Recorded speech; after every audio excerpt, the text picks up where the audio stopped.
Alhamdulillah, we're here again. Well, saya datang lagi to Jasmine Asham. It is not my first time, but I'm here because we are going to meet the wonderful teachers and students who are seeking refuge here and securing their education and are top scorers, mashallah, in IGCSE.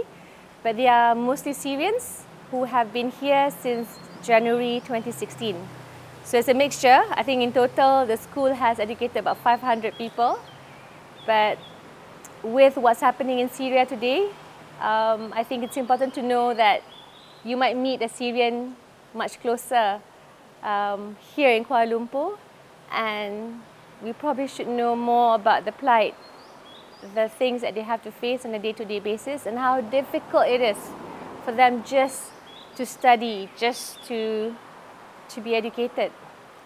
Saya kat sini sebagai rakyat Malaysia yang minat tentang soal bagaimana mengurus kebajikan pelarian dan bagaimana kita sebagai sebuah masyarakat, apa tanggungjawab kita terhadap pelarian yang datang daripada tempat yang ada konflik.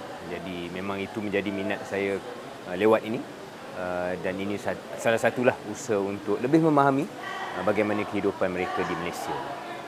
It's more of I guess our effort to at least show a side of what the refugee experience is, and then it's up to Malaysians how they want to judge apa pendirian mereka, because they have their own experience, right, about interactions with refugees. But what we like to do is at least shed light to what it is for children di sini, di sekolah ini, dan kemudian di lokasi-lokasi lain. What is the actual experience, right? And at least give a dimension of that, and then people can make up their minds. But I like to think dalam Malaysia ni kita ada semangat untuk membantu orang yang susah, right? Even if they are not Malaysians. And that's what we're trying to do. That's all.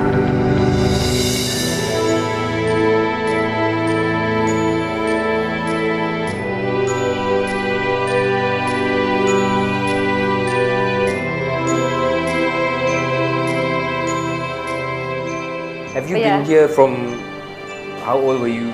I was 5 years old when I came.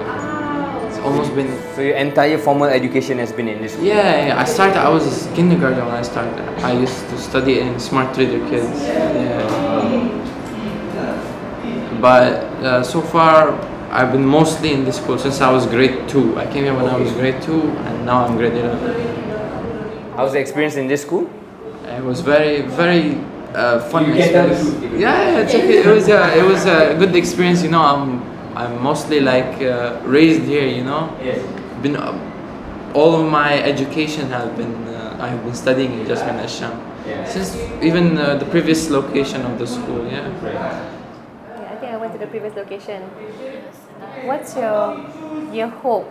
You know that you're here, you're about to finish your exams, inshallah. But what's your hope being in Malaysia? Because we know there are challenges. My hope in Malaysia is that Syrians, for example, would be given more opportunities to work, because it's very difficult for Syrians here to work, as if you have a UN card, it's basically impossible for a person to work, and it's impossible for someone with a family that can survive here using the UN's support.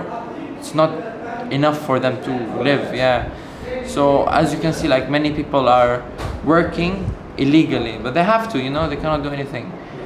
Yeah, and I hope that the awareness spread that. Yeah, inshallah.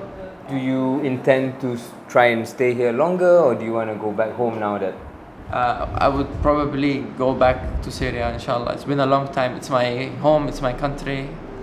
So inshallah, after things calm down there, I would hope to go back to Syria. And I hope everyone can come back to Syria and we can rebuild our country again.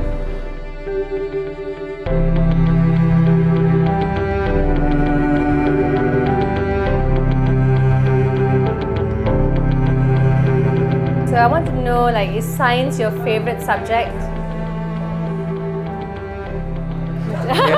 Yes for that and no for that. Yeah. It's okay. I like science. The boys will like science. Like, I love science, but yeah, not everyone does. My son doesn't. Yeah. So my son's 15, so I understand. You can tell the truth. Yes, it's okay. Which is your favorite subject? Teacher. He likes the teacher. Oh, alhamdulillah. Yeah. So what is your favorite subject here at Jasmine Asham? All the same favorite. All of them the same. Yes, I can see a budding politician Yeah, here. I was going to say. But you like all the subjects? Yes. Alhamdulillah. Boleh. Next, kita akan gerak terus kat foundation. Sebelum ni kita memang tak ada kelas foundation. Foundation ni adalah budak yang buta huruf. So, budak-budak yang buta huruf yang tak boleh membaca dan juga tak boleh mengira. Jadi, umur pelbagai.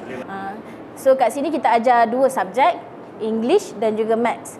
So, once diorang dah boleh berbahasa English dan juga boleh mengira, so kita akan terus upkan diorang ke grade secondary atau primary, diorang akan go to primary lah.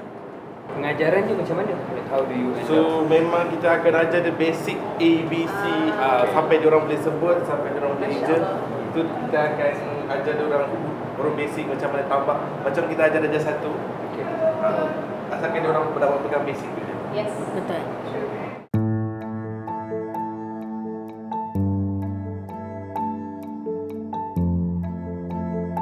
I want to ask the same question I asked you up there. Is it possible to get the IC?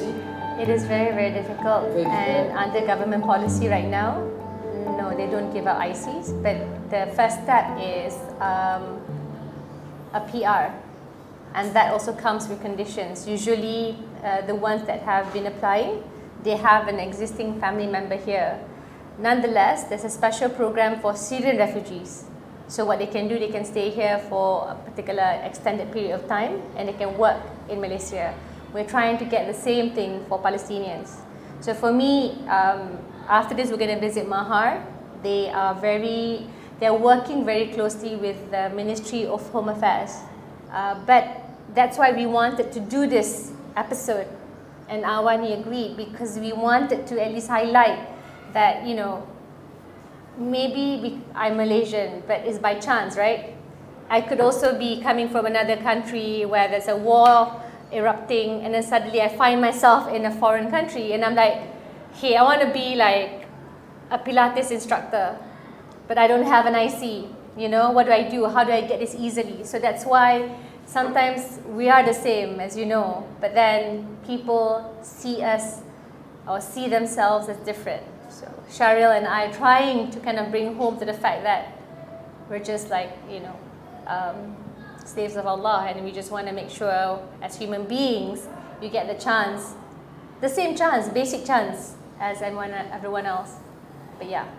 But what we want to do along the lines of what she said is to try and influence policy in an indirect way by Inshallah. showing the stories and the plight and the challenges of yourselves and your fellow refugees, and to shed light what those lives are actually like.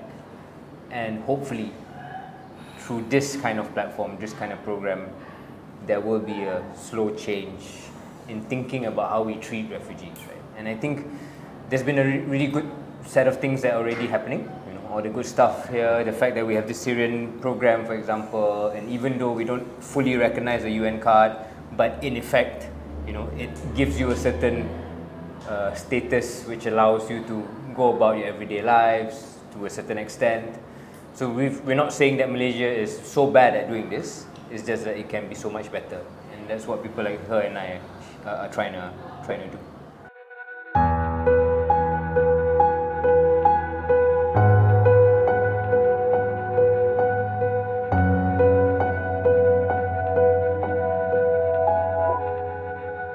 Okey, kami dibiayai atau dapat fund daripada orang luar ataupun syarikat korporat lah.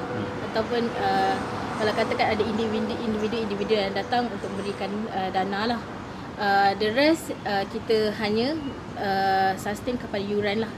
Tapi nak katakan macam tuan katalah, yuran saja pun tak cukup. Dan kita tahu dan ada juga, kalau ikutkan daripada list kami 140 student, ada lebih kurang 20 student yang tak dapat bayar secara langsung, even 1 sen pun. Dan so kami tak nak kita kena teruskan mereka juga, sebab mereka ada potensi dan mereka juga di antara top student kami dalam Jasmine Syam.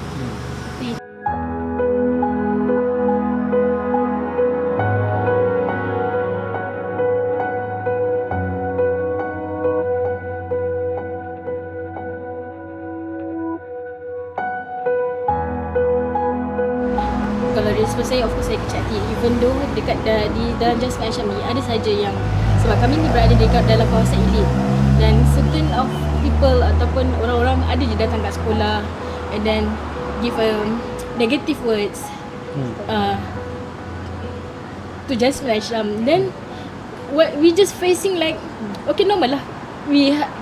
Kita orang kena adapt, especially refugees here, students. So it's okay for me, I accept, but don't attack my student. Then what we have to do is I try to bring all my students like involved with the Malaysian community, Melayu, our community. So dengan itu kita punya masyarakat Malaysia dia akan buka. Okay, diorang ni sebenarnya sangat bagus dan sangat membantu. As before COVID, they are always like they go to menyantuni gelandangan, and then waktu banjir, waktu banjir pun mereka involve dengan community. So it's good thing. Itu je cara untuk kita buka pandangan kepada orang Malaysia bahawa mereka ni bukan menyusahkan kita, tetapi mereka juga membantu kita all the time. Mereka ada sahaja.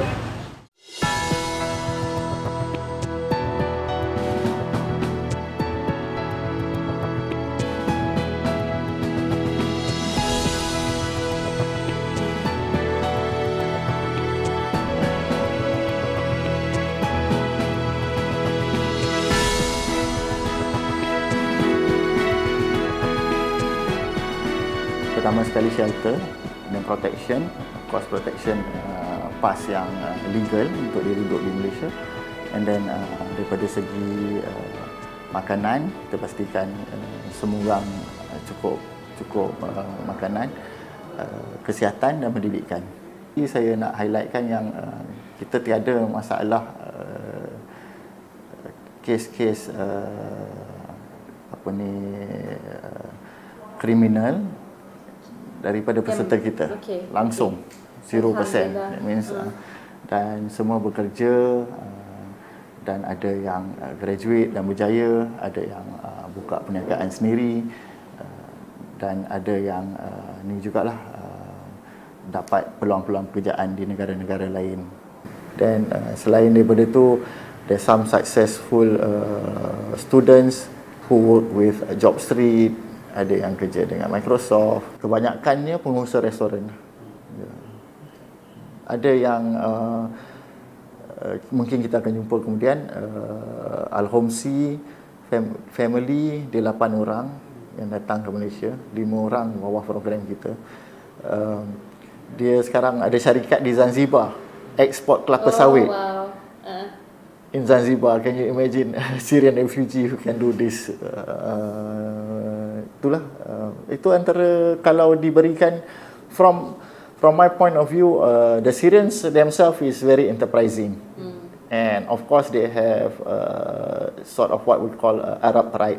They want to take care of their family. Very old civilization. They don't want their family to be like di bawah kebajikan all the time. So dia nak bekerja, dan itulah yang kita kata kunci dia adalah kebenaran bekerja.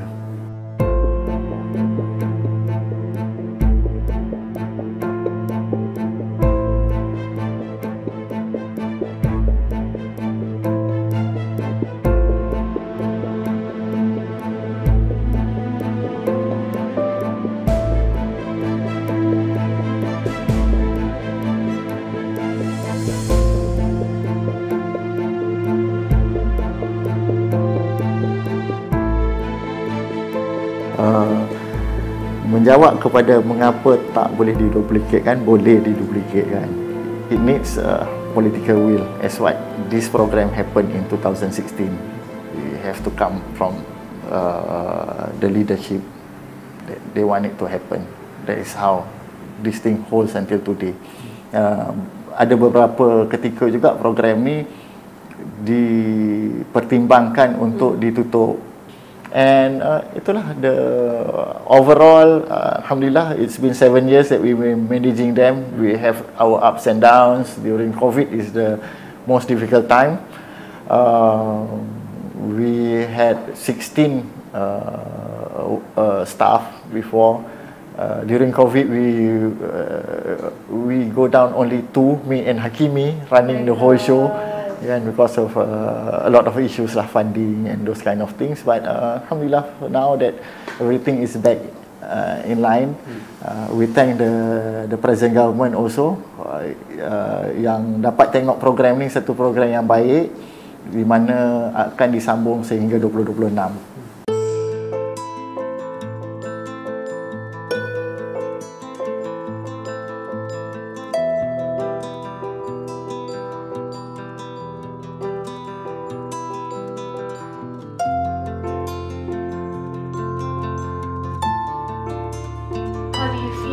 After the fall of the regime? I think that's the most pressing question that many people are wondering, and of course from outside we have our own views and we support and fully want you to enjoy this moment of reprieve, but tell us. When we came to Malaysia, we were insecure, not because of Malaysia, no, because of regime. Even if my say hello to me, is he safe to say hello to him or not? Is it safe to talk or not? I'm scared, you know. Like our children, that from the first, you know, we stay in Malaysia for 3 years. Every Merdeka, my children, when the Merdeka, you know, Merdeka Day, like airplane go. My children 5 years, they run under the table and like they're going to bomb us. Assad coming to bomb us, even in Malaysia.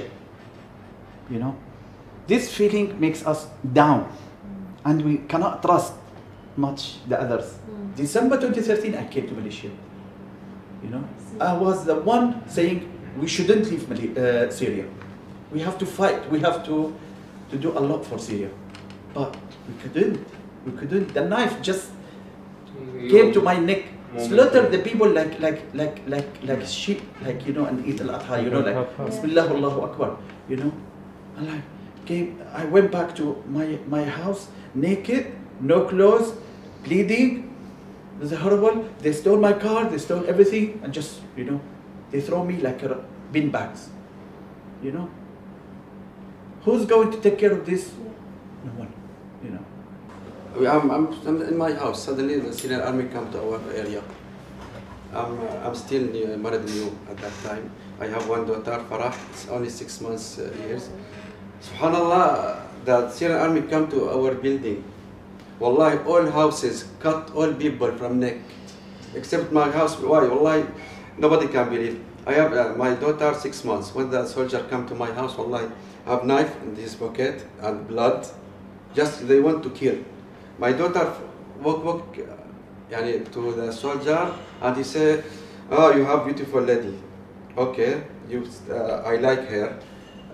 Because I like her, she look like my daughter. I will keep you alive, and you stay in your house." He give me in one room, small room, and clock. If I see you open the windows or anything, I will kill you. Wallahi, all building I stay in, all die. I'm really touched by some of your personal stories. Like both of you were very close to death, basically moments away from death. But by the grace of Allah, you were spared. Right? What does that do to you as people?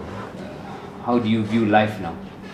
Now, relaxing, happy. Since 10 days already. I'll tell you how. You know, Sunday 8th of December. This is the birthday for every Syrian people. This is our birthday, 8th of December. We went to embassy. We celebrate in embassy. So when my wife woke me up 5 o'clock, 5:20, saying, "Get up," you know, Ham's gone. You know, I wake up like, you know, if you remember, all of us, if you remember Hari Raya morning, how do you feel Hari Raya morning? And you have your new clothes next to you and you dream about the Hari Raya. That you feel so happy, right? So I had this feeling. For a long time, I'm 50 years old. For a long time, I didn't have this feeling. You know, I feel like a young boy, happy, exciting, get up, like, you know, watch the TV, back again, shivering, back again, I would sleep. Like, get up. Ya Allah, inshallah, it's not a dream. Yeah. Everywhere you go, you see the photos of Assad. They want people actually to worship them. They don't want people to like perform their religion.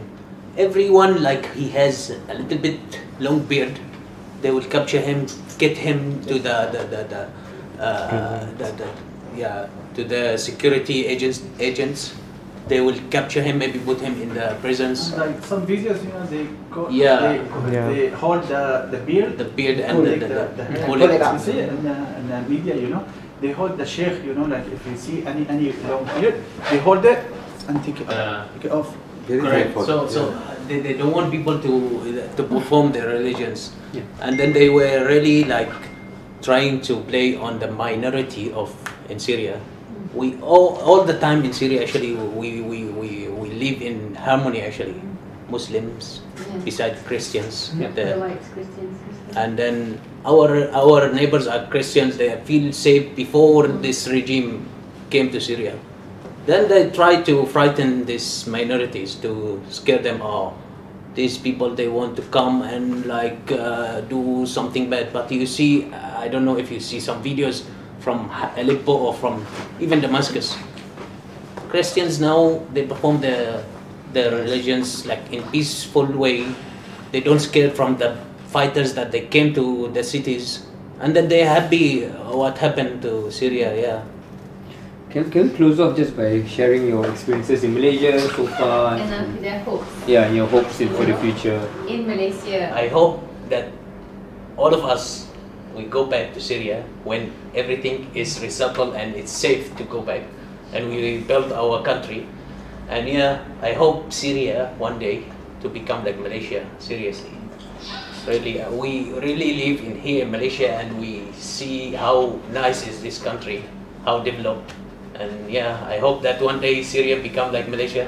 Bagi saya lah, kita kena belajar daripada Malaysia macam mana nak hidupkan kita punya negara, macam mana nak buat for example kita punya economy system, infrastructure.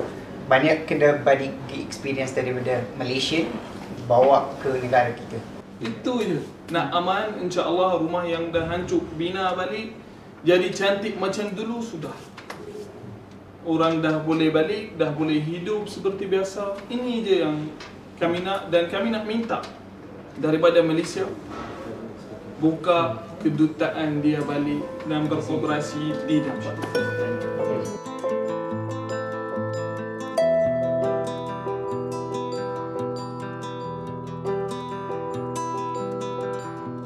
Kenapa saya secara peribadi tertarik dengan cerita pelarian, Izzah? Bukan hanya Syria tetapi Myanmar dan yang macam-macam lagi yang pernah kita borak off camera kan. Ialah disebabkan individu-individu ini memberi inspirasi kepada saya kerana diorang sebenarnya atas kertas tak ada harapan dah untuk tak ada status pun. Tak ada status, tak ada harapan untuk berjaya dalam hidup lah. Tetapi melepasi segala macam cabaran untuk mencapai satu kehidupan yang bermaruah, kehidupan yang berjaya. So, apa alasan kita sebenarnya? So, itu sebenarnya refleksi saya lah. Kalau orang yang macam tu susah, yang macam tu punya kekejaman mereka lalui, pun boleh berjaya dalam hidup, pun boleh merentasi cabaran. Pun tidak putus asa pun lah. tak pernah putus asa. And that's the story of hope. So, instead of a story of despair, it's a story of hope. Dan bagi saya itu cerita paling inilah ada inspirasi dan ada inti yang saya secara peribadi kalau boleh dapat sikit pun semangat orang macam tu, saya rasa saya dah happy lah. Mungkin semangat itu juga ditonjolkan oleh rakyat Malaysia yang membantu mereka. Sama ada teacher Fiza di sekolah Jasmine Asham, dialah yang bantu uruskan sekolah, dia yang pastikan anak-anak Syria dapat belajar dan jismi, kerana program penempatan tu pun bukan sahaja dari segi ilham dia laksanakan. Jadi kadang-kadang kita macam saya nampak ada progres usaha bukan daripada mereka yang kiranya kononnya mangsa, tapi akhirnya mereka jadi hero. Mereka jadi yang menginspirasi kita.